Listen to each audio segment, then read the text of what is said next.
classes 7 and 8. Today we gather here to celebrate the power of art and expression. Each contestant will take us on a unique journey through their selected pieces, showcasing their ability to breathe life into words and emotions.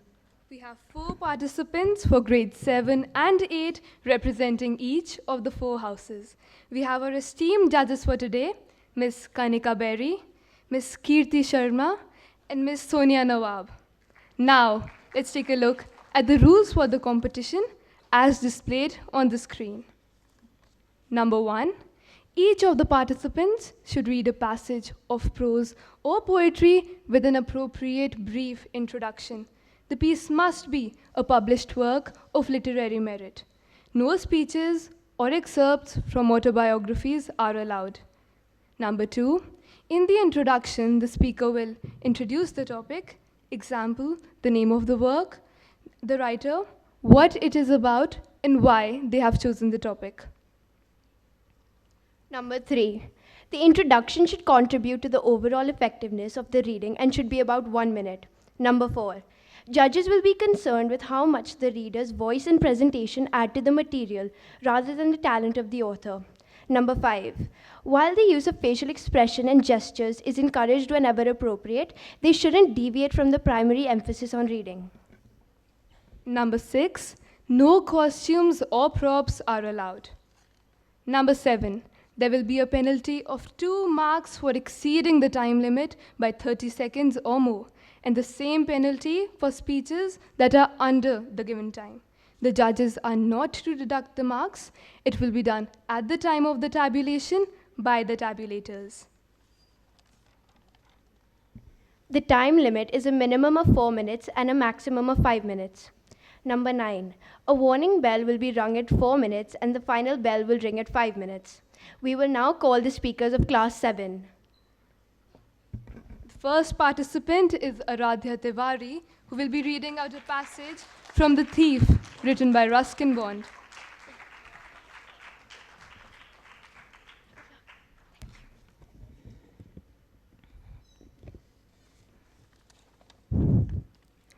Some stories do not arrive with thunder. They slip in like dusk, soft-footed, unnoticed, until you realize they have rearranged something inside you. Good morning, respected judges, teachers, and friends. My name is Aradhya, and today I'll read The Thief by Ruskin Bond, a gentle tale of trust and change. I chose it because it shows how belief, not blame, can transform a person. I was still a thief when I met Arun, and though I was only 15, I was an experienced and fairly successful hand. Arun looked kind and simple enough for my purpose. I thought I might be able to get into this young person's confidence. When I got Arun into the conversation, he didn't seem to realize I was a stranger. What's your name? Deepak. I lied. Deepak was about my 5th name. Hello, he said. Enjoying yourself? I gave him my most appealing smile. I want to work for you, I said. And what makes you think I want someone to work for me? Well, I said, I have been wondering about all day, looking for the best person to work for. When I saw you, I knew that no one else had a chance. You flatter me, he said. That's all right, but you can't work for me. Why not? Because I can't pay you. Can you feed me, I asked. Can you cook? He encountered. I can cook. I lied. If you can cook, he said, I'll feed you. The meal I cooked must have been pretty awful because Arun gave it to the neighbor's cat and told me to be off. And later, patted me on the head and said, never mind, he'd teach me to cook in the morning. Not only did he teach me to cook, but he taught me to write my name and said he would soon teach me to write whole sentences. It was quite pleasant working for Arun. I was really grateful to Arun for teaching me to write. I knew that once I could write like an educated man, there'd be no limit to what I could achieve. Arun made money by fits and starts. One evening, he came home with a wad of notes, and at night, I saw him tuck the bundles under his mattress. I had been working for Arun for nearly a fortnight, and hadn't done much to exploit him. I had every opportunity for doing so. I had a key to the front door. He was the most trusting person I'd ever met, and that was why I couldn't make up my mind to rob him. Arun was asleep. There was quite a lot of money in the ward, and if I took it, I would have to leave town. I might make the 10:30 express to Amritsar. I crept on all fours to the door and up to the bed and peeped at Arun. My hand slid under around the mattress, searching for the notes. Arun turned on his side towards me, and his head touched my fingers. I was frightened and crawled quickly and quietly out of the room. I ran down the bazaar to the station. It was 10:20. My fingers flicked through the notes. They were about 100 rupees and fives. I could live like a prince for a month or two. I dashed straight onto the platform. The Amritsar Express was just moving out. It was moving slowly enough for me to be able to jump on. But I hesitated for some unexplainable reason. I hesitated long enough for the train to leave without me. When it had gone, I found myself alone. I had no idea where to spend the night, and the only person I knew really well was the person I had robbed. I walked slowly through the dark, deserted alleys. I kept thinking of Arun. I knew that neither panic, nor anger, nor fear would show on Arun's face when he discovered the theft. Only terrible sadness, not for the loss of the money, but for my having betrayed his trust. Soon, it was raining heavily. I told myself that sleeping on a bench was something I should have been used to by now, but the veranda had softened me. I felt for the notes. They were still with me, but I lost their crispness and for damp. Arun's money. No more cooking his meals, running to the bazaar, or learning to write whole sentences. There was something I had forgotten in the excitement of 100 rupees. Whole sentences I knew could one day bring me more than 100 rupees. It was a simple matter to steal, and sometimes just as simple to be caught. But to be a really big man, a wise, successful man, a sense of sympathy is one of my weaknesses.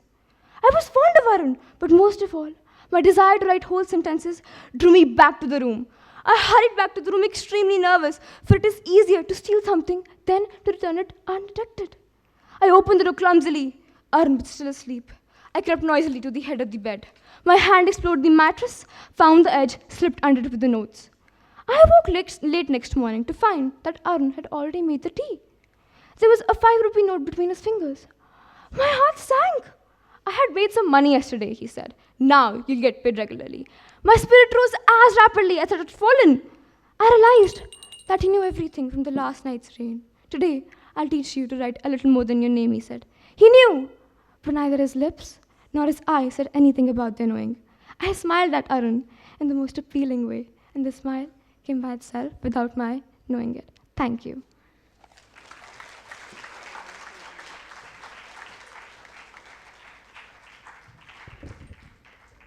Judges to please note that a participant spoke for 5 minutes and 18 seconds.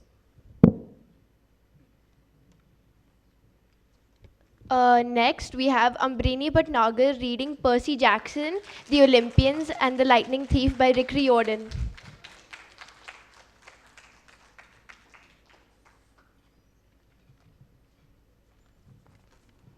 Am I audible? Good afternoon, esteemed judges and my fellow audience. My name is Ambrini Bhatnagar and I'm from grade 7 Edison. Today, I will be reading an excerpt from Percy Jackson and the Olympians, The Lightning Thief by Rick Riordan. I chose this excerpt from Percy Jackson and the Olympians, The Lightning Thief, because it blends intense emotion with subtle manipulation and conflict. This scene between Percy and Ares isn't just a conversation. It's about power, fear, and emotional control. Ares represents raw aggression, and Percy, though still new to this world, stands up to him. I was drawn to how this moment challenges the main character's resolves while revealing how easily the gods can influence mortals, not just through threats, but through fear and emotional pressure. It gave me the chance to explore a wide emotional range, from anger and defiance to doubt and fear. This moment is a powerful moment for the growth of Percy, and an opportunity for people to explore tension, manipulation, and the cost of standing your ground. I will be starting in 3, 2, 1. Ares' fiery eyes made me see things I didn't want to. Blood and smoke and corpses on the battlefield. I know all about your quest, punk. When that item was first stolen, Zeus sent his best out looking for it. Apollo, Athena, Artemis, and me. Naturally. If I couldn't sniff out a weapon that powerful, he licked his lips as if the very thought of the master bolt made him hungry. Well, if I couldn't find it, you've got no hope. Nevertheless, I'm going to give you the benefit of doubt. Your dad and I go way back after all. I'm the one who told him my suspicions about old corpse breath. You told him Hades stole the bolt? Sure, framing somebody to start a war. Oldest trick in the book. I recognized it immediately. In a way, you've got me to thank for your little quest. Thanks, I grumbled. Hey, I'm a generous guy. Just do my little job and I'll help you on your way. I'll arrange a ride west for you and your friends. We're doing fine on our own, thank you. Yeah, right. No money, no wheels, no clue what you're up against. Help me out, and maybe I'll tell you something you need to know. Something about your mom. My mom? He grinned. That got your attention? The water park is a mile west on Delancey. You can't miss it. Look for the Tunnel of Love ride. What interrupted your date? I asked. Something scare you off? Aries bared his teeth, but I'd seen his threatening look before on Clarice. There was something false about it. Almost like he was nervous.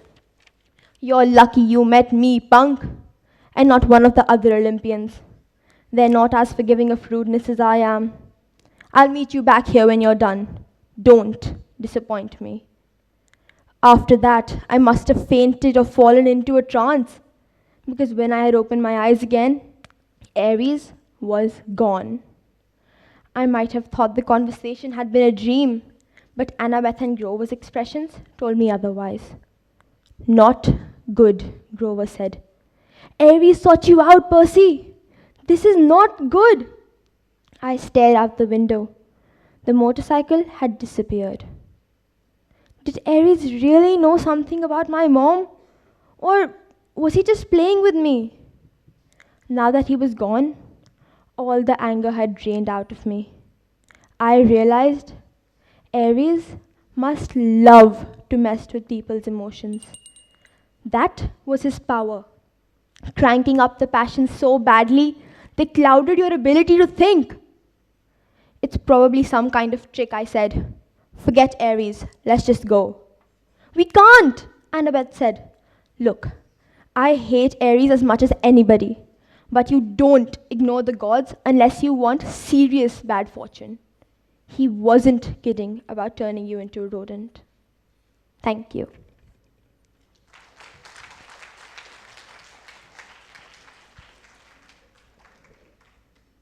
Judges to please note that a participant spoke for 4 minutes and 30 seconds. Thank you, Umbrini. That was a great attempt.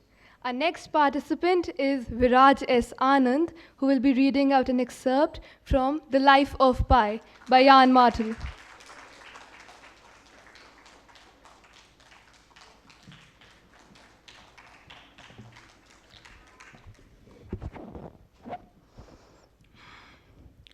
The instinct to survive is human.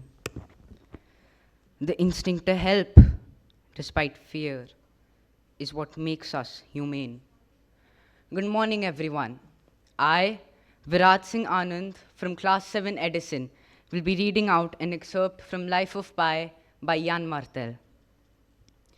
In the midst of disaster, when the known world has sunk beneath the waves, what remains of a person?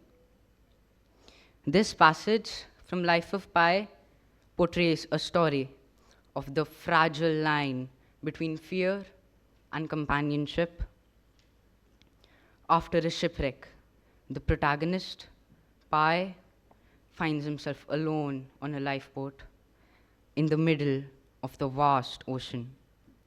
Amidst the chaos of the storm and his own terror, he sees a figure struggling in the water. Someone he knows. Someone he can't bear to lose. The ship sank. Everything was screaming. The sea, the wind, my heart. From the lifeboat, I saw something in the water. I cried, Richard Parker, is that you? It's so hard to see. Oh, that this rain would stop. Richard Parker! Richard Parker! Yes, it's you. Don't give up. Please come to the lifeboat. Do you hear this whistle? Tree, tree, tree. You heard right. Swim, swim. You're a strong swimmer. It's not 100 feet. He had seen me. He started swimming my way. The water about him was shifting wildly. He looked small and helpless. I was not wounded in any part of my body, but I had never experienced such intense pain, such a ripping of the nerves, such an ache of the heart. He would not make it. He would drown. He was hardly moving forward, and his movements were weak. What are you doing, Richard Parker? Don't you love life? Keep swimming then. Tree, tree, tree. Kick with your legs. Kick, kick, kick.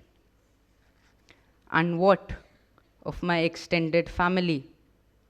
Birds, beasts, and reptiles.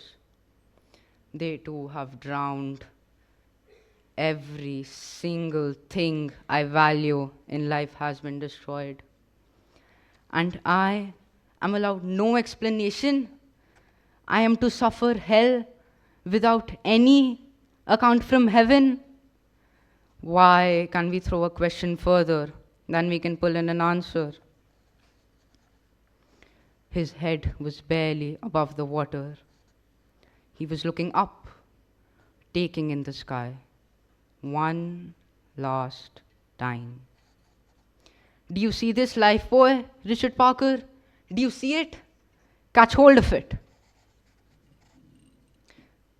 He was too far, but the sight of the life buoy flying his way gave him hope. He revived and started beating the water with vigorous, desperate strokes. I threw the life buoy mightily. With his last energies, he stretched forward and took hold of it. Hold on tight. I'll pull you in. Don't let go. Soon, we'll be together. Wait. Together? We'll be together? Have I gone mad? I woke up to what I was doing. I yanked on the rope. Let go of that life buoy, Richard Parker. Let go, I said. I don't want you here. Do you understand? Go somewhere else. Leave me alone. Get lost. Drown. Drown. I grabbed an oar and lifted it in the air. He was too fast. He reached up and pulled himself aboard. Oh my God. I had a wet, trembling, half-drowned, heaving and coughing 3-year-old adult Bengal tiger in my lifeboat. Richard Parker rose unsteadily to his feet on the tarpaulin, eyes blazing as they met mine. Thank you.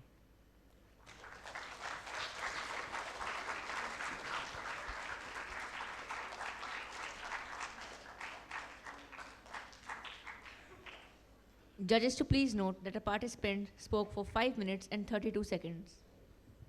Thank you, Viraj. I would now like to call Tarini Mirza, and she will tell us about the television set by Roald Dahl.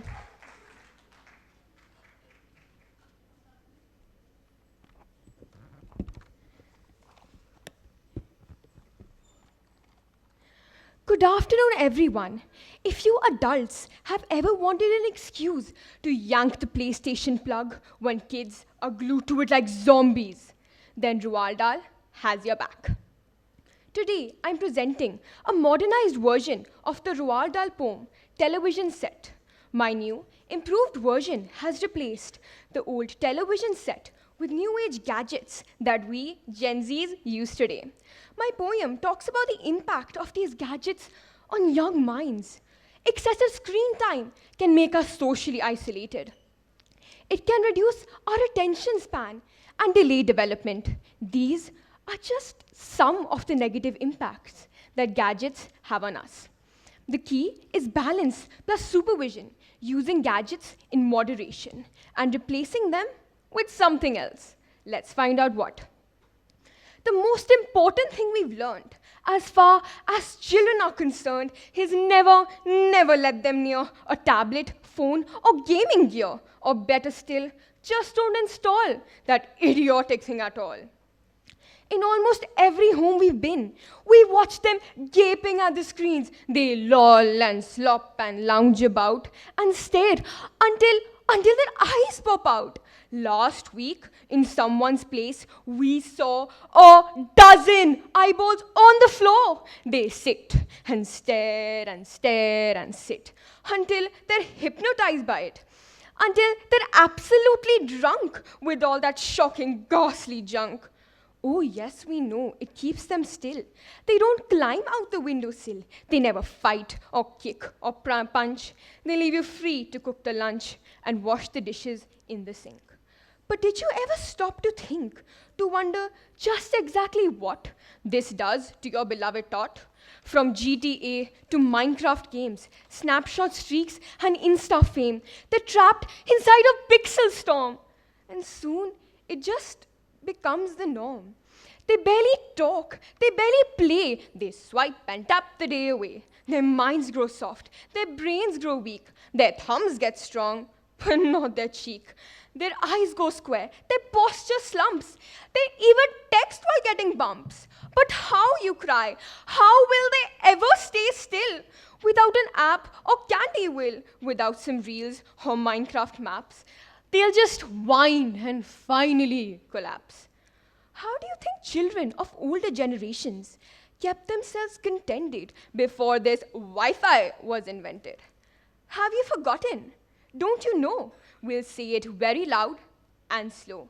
They used to read. They'd read and then proceed. The nursery shelves held book galore. Books cluttered up the nursery floor. And in the bedroom, by the bed, more books are waiting to be read. Such wondrous, fine, fantastic tales of dragons, gypsies, queens, and whales. The younger ones had Beatrix Potter with Mr. Todd, the dirty rotter. Just how the camel got its hump. And how the monkey lost his rump. And Mr. Toad, and bless my soul, there's Mr. Rat and Mr. Mole. Oh, books, what books they used to know. Those children living long ago. So my friends, there is a cure. It's an ancient trick that's tried and pure. It doesn't need a charger cord or updates that you just can't afford. Soon you'd hear a joyful shout. Hey, books are cool, they might find out. Their minds will stretch, their hearts will race, with stories flying every place. So chuck the gadgets out the door. Okay, maybe not all, just 4. And let their brains grow big and keen with stories, not just touch screens. So please, oh please, we beg, we pray, go throw your PlayStation set away. And in its place, you can install a lovely bookshelf on the wall. Thank you.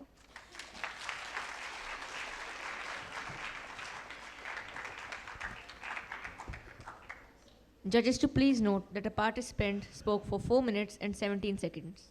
Thank you, Tarani. Now moving on to grade 8. Our first participant is Arsheen Kaur Narang, who will be reading out a passage from Pride and Prejudice, written by Jane Austen.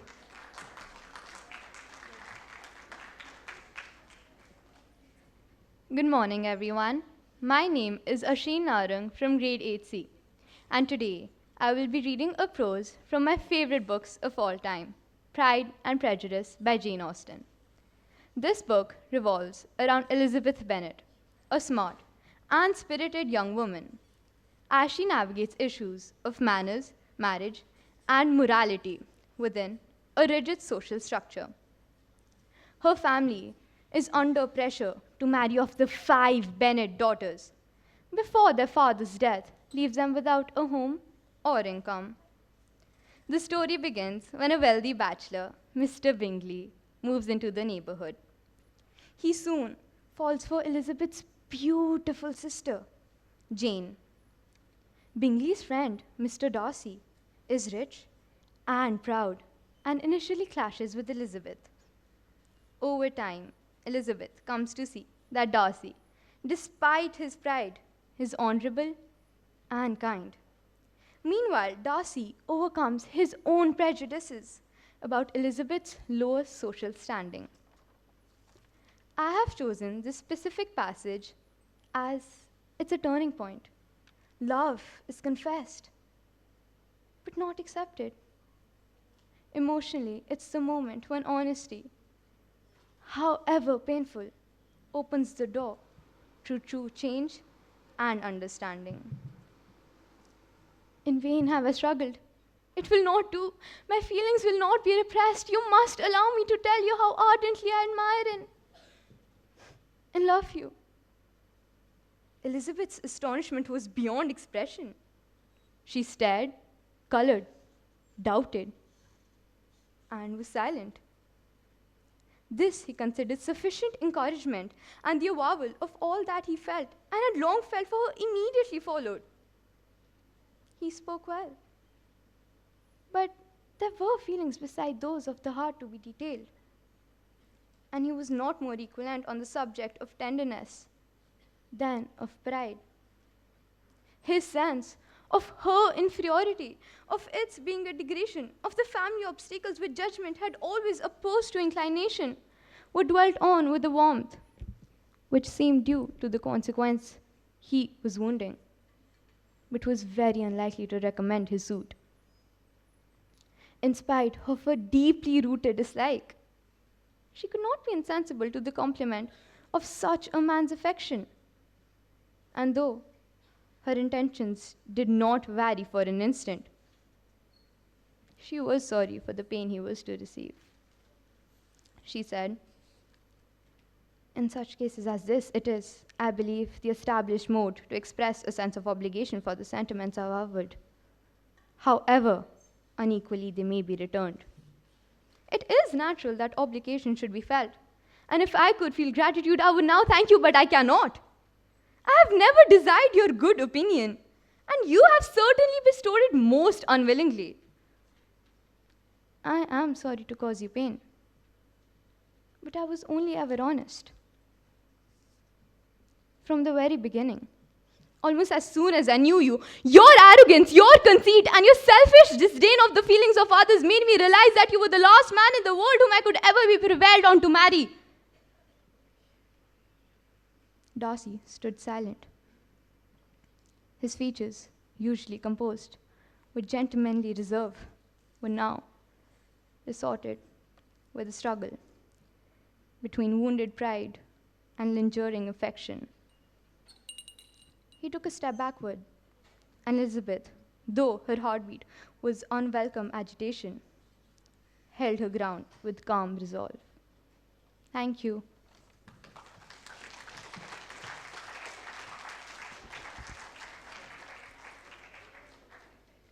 Judges should please note that a participant spoke for 4 minutes and 13 seconds. Thank you, Arsheen. I would now like to call Kudrat Nikhanj reading The Patriot by Rabindranath Tagore.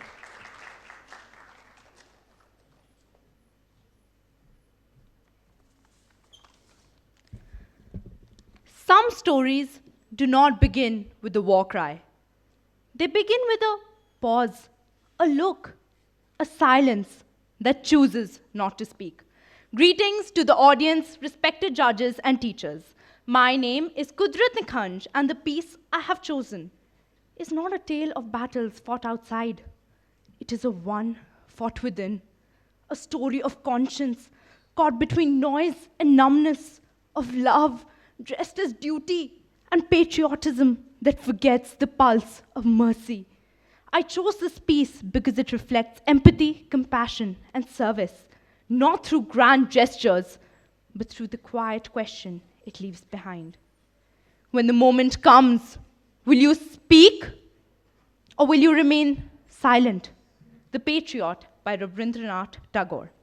I am sure that Chitragupta, who keeps strict records at the gate of death, must have noted down in big letter accusations against me, which had escaped my attention altogether. On the other hand, many of my sins that have passed unnoticed by others loom large in my own memory. It all happened yesterday afternoon on a day of festivals for the Jains in our neighborhood. I was going out with my wife Kalika when the whole discussion started once again. And as you know, there is greater chance of harmony between husband and wife when they are different in character, like the shower of rain and the dry earth, than when they are of uniform constitution. But there is one point of difference between us regarding which no adjustment has yet become possible. Kalika believes that I am unpatriotic. This was so because, in spite of my wife's powerful urgings, I did not wear khadar. Not because there is anything wrong in it, nor because I'm too fastidious in the choice of my wardrobe.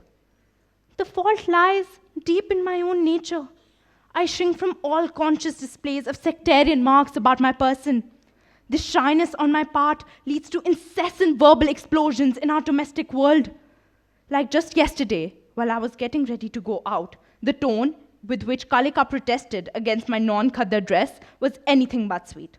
Unfortunately, I had my invertebrate pride of intellect that forced me into a discussion to which Kalika replied with almost fanatical fury. It will be a great day for my country when the sanctity of wearing khadar is as blindly believed in as a dip in the holy water of Ganga. However, we had traveled only a short distance from our house when we were obstructed by a fearful uproar. The Marwadis, proceeding to their temple, had suddenly stopped at this place. They were angry shouts mingled with the sound of thrashing, and I thought that the crowd were dealing with some pickpocket. When our motor car reached the center, we found that the old municipal sweeper of our district was being beaten. He had just taken his afternoon bath and was carrying a bucket of clean water in his right hand with a broom under his arm and holding his 7-year-old grandson by his left hand when accidentally he came in contact with somebody or something that gave a rise to this violent outburst. The boy was piteously imploring everybody not to hurt his grandfather. And the old man himself, with joined hands uplifted, was asking for forgiveness for his unintentional offense.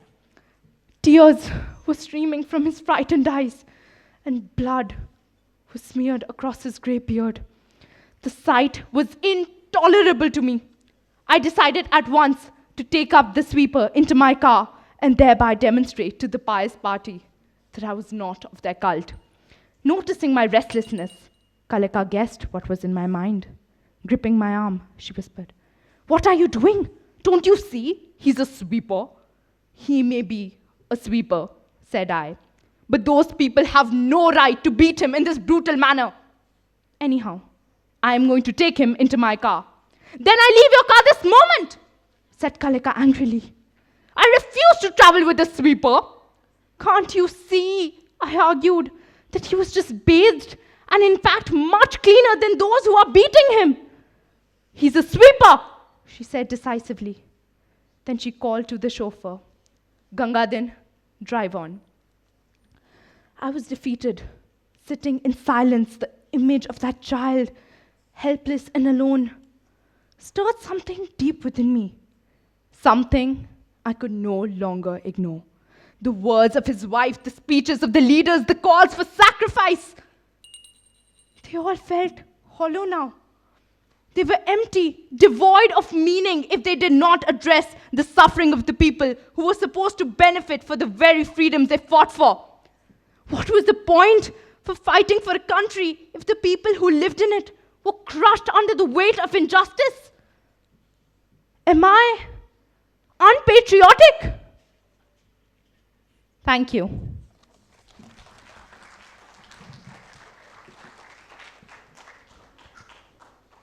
Judges to please note that the participant spoke for 5 minutes and 27 seconds. Thank you, Kudrat. Your expressions were impeccable. Our next participant is Naz Munjral, who will be reading out a passage from The Red Rising, a novel written by Pierce Brown.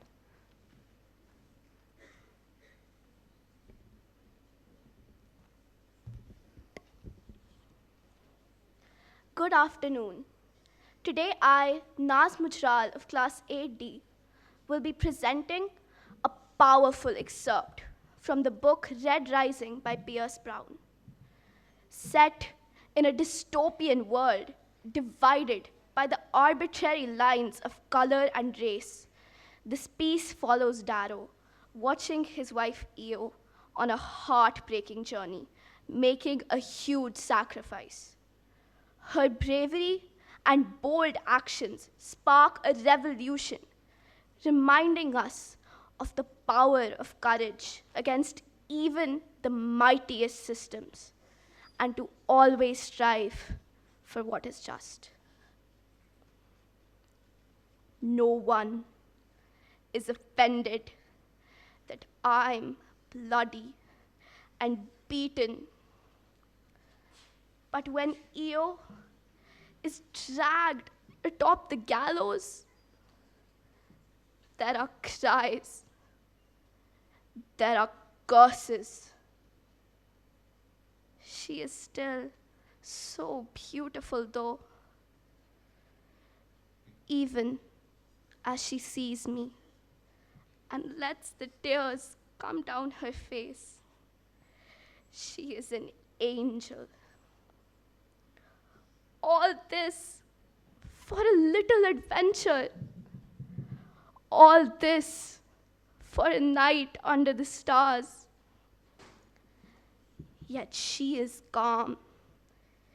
If there is fear, it is in me, because I feel a strangeness in the air. Her skin prickles as they lay her across the cold box. I wish my blood had warmed it better for her. When they whip Io, I try not to watch, but it hurts more to abandon her. Her eyes find mine. They shine like rubies, twitch every time the lash falls. Soon this will be over, my love. Soon we will go back to life. Just last the lash and we get everything back. But can she even take so many lashes? End it, I say to the tin pot beside me. End it, I beg him. I'll do anything. I'll take her lashes. Just end it, you cruel vermin. End it. The arch-governor looks down at me. To him, I am nothing but the bloodiest of ants. My sacrifice will impress him. He'll feel compassion if I abase myself, if I throw myself into the fire for love. He'll feel pity. This is how the stories go. Your Excellency, give me her punishment, I plead. Please. I beg, because in my wife's eyes, I see something that terrifies me. I see fight in her as they streak her back bloody. I see anger building inside her. There is a reason she is not afraid. No, no, no, I plead to her. No, Io, please, no. Gag that wretched thing. He prickles the arch-governor's ears. The gold orders. A knot of stone is forced into my mouth.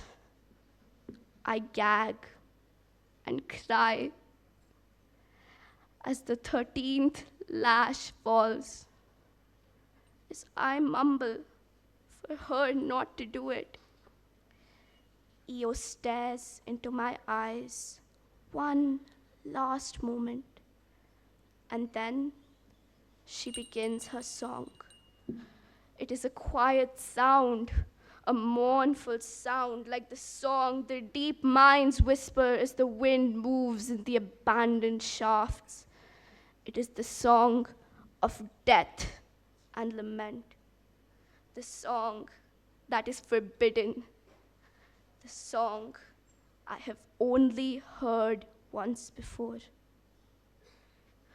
For this, they will kill her. Thank you.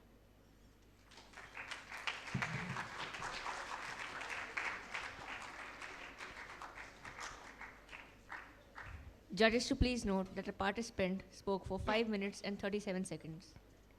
Thank you, Naz. Last but not least, Sohaya Sidhu reading The Hunger Games by Suzanne Collins.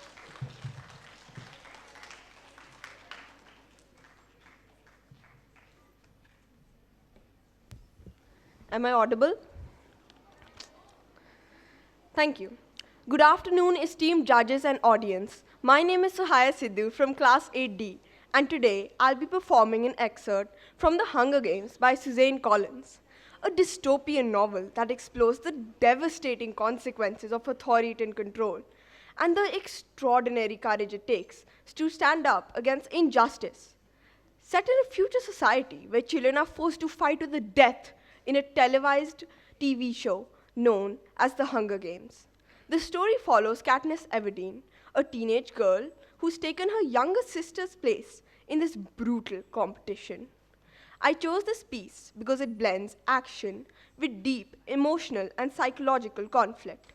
Katniss isn't just fighting for her life, she's grappling with what it means to hold on to her humanity in a world designed to strip it away.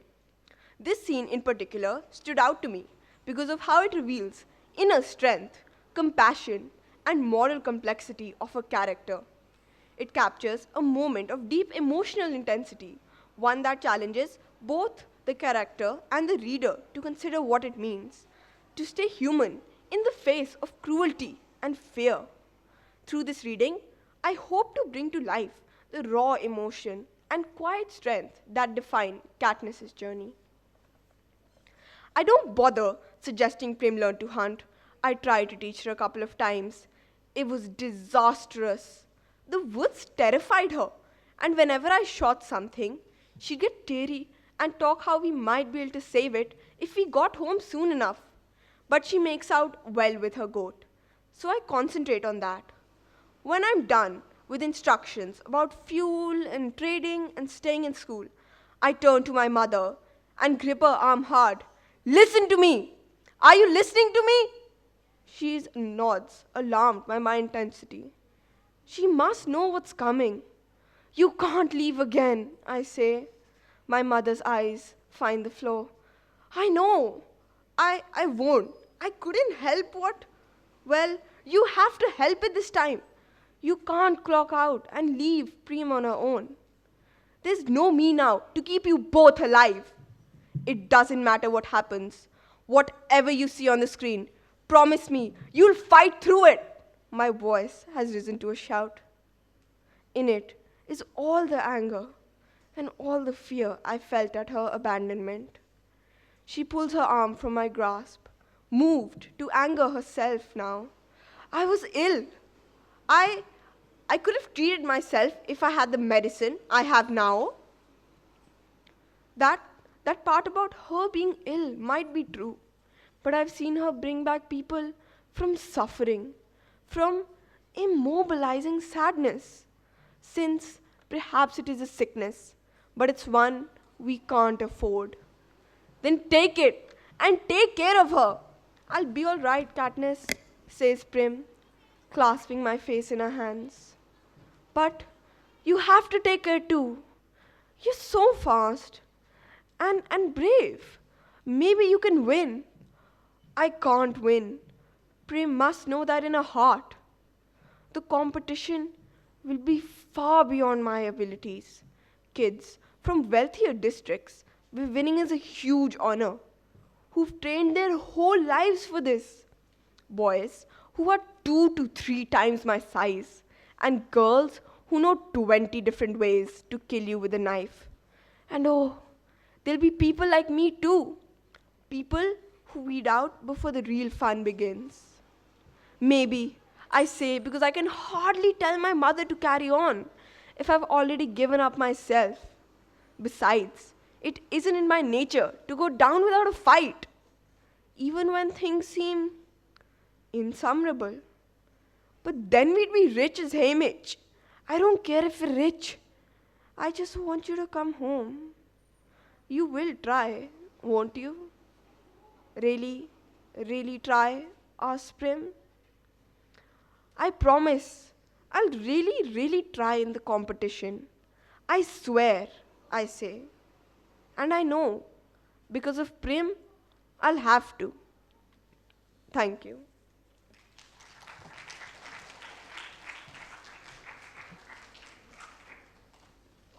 Judges to please note that a participant spoke for 4 minutes and 44 seconds. Thank you, Sohaya. That was a fantastic attempt. Now, I would like to call upon Ms. Kanika Berry and Ms. Sonia Nawab to come on stage and address the audience.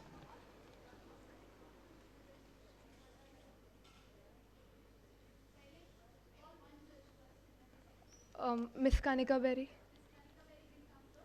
Yes, ma'am.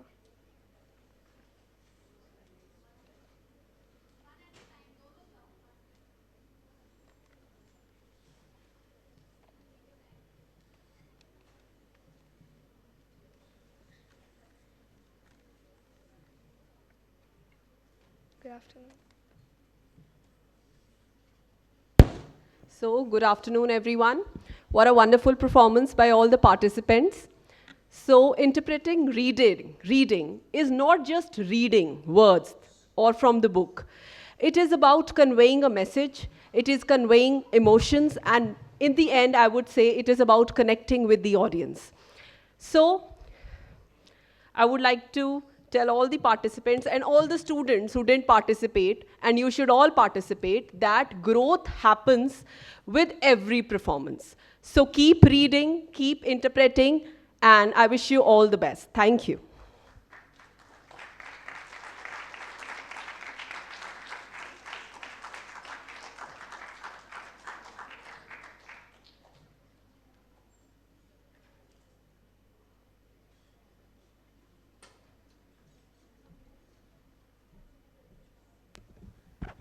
Hi, this was nothing short of wonderful.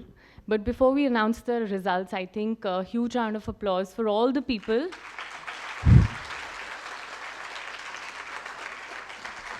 All the people who actually, they stood out, they performed, because this requires a lot of courage, a lot of preparation, and in fact, a lot of passion.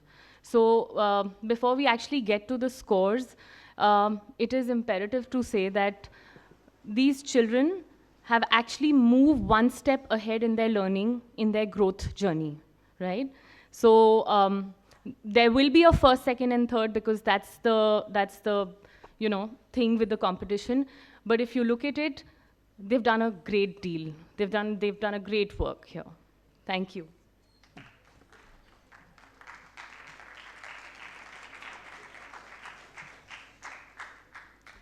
Now, I would like to call upon Ms. Kirti Sharma to announce the results.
Good afternoon, children. So I have been given the most difficult part of the competition, announcements of the result. But before I go there, I want to congratulate all the children who have participated. Children, you are amazing. The choice of your piece, your voice modulation, your expression, they were just very, very good. And we had a very difficult task making this decision. But as the ritual for any competition goes, we have to place children in certain positions. But believe me, all of you were very good. So we start with class 7. And I'm going to announce the individual positions first.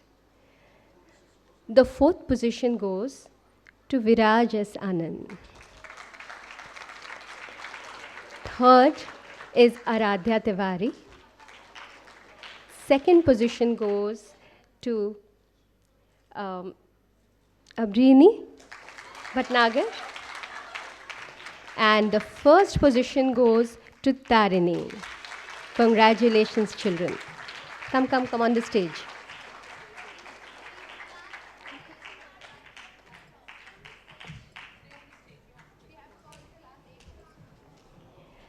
Yeah. And now we go to class 8. The individual positions. The 4th position goes to Arshin. 3rd is Suhaya. The 2nd position goes to Naz. And the 1st position goes to Kudrat Nikhanj. Congratulations. Children, let's have a loud applause for all of them. Yeah, and now the most awaited, the house results. What do you think? Who's the first? Yes, the 1st position goes to Vikram Shila, children. Oh, there's a tie. There's a tie. Vikram Shila and Gandhara. Lovely. 2nd position goes to Taxila. And the 3rd position goes to Nalanda. So congratulations once again. Keep up the good efforts. God bless, children.